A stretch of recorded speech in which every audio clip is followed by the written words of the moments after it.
We had the opportunity in the research we did for Success Built to Last to interview hundreds of world leaders, presidents of countries, people who were community leaders working far from the public spotlight, billionaires, Academy Award winners, CEOs, Nobel laureates, people who had won Academy Awards. In other words, high achievers. We looked at a set of people, hundreds of them, who had had achievement and made a difference for at least 20 years or more. What was remarkable about these people is that most of them you would not recognize on the street. And they wouldn't strike you as charismatic. That in fact, as Jim Collins puts it, a lot of leaders have kind of a charisma bypass. You know, they wouldn't know charisma if they saw it. What's interesting we found that really drove people as entrepreneurs is what also made them appear charismatic. So while you may not naturally be tall, dark, and handsome and have this charisma that would be put into the cinema or on the silver screen, most people don't.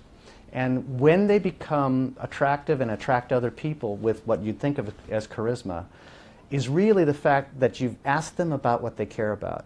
And have you noticed how people light up when you ask them about their passion?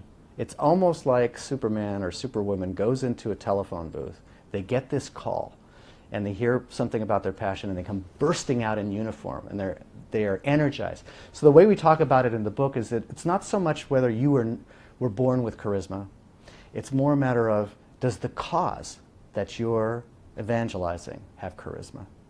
The cause has charisma. Will it recruit you? Will it recruit other people to make sacrifices and to sell and to work hard and tirelessly to support that cause? I talked to Penny Patterson, who is saving the gorillas, and she's a physician and a scientist who has had great experiences helping to understand better the ecosystems of these great primates. And she says she's terrified to really pick up the phone and do fundraising. She wouldn't want to do an interview like this one.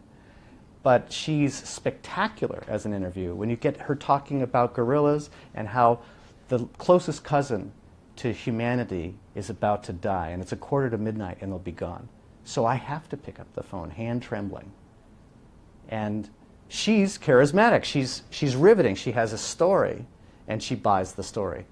Otherwise, I'd walk right past her on the street. And you know, Jack Welch is an attractive, charismatic guy, you think.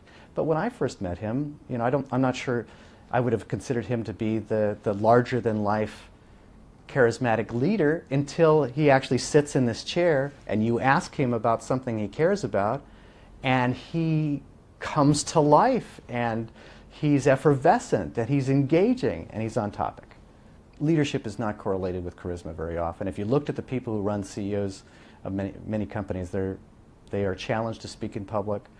They have perhaps even the tendency to be a bit introverted. But when they're focused on their task, when they're focused on the mission of the organization, that's when they come alive. And that's when they can know so much and believe it so much that they can attract other people to it.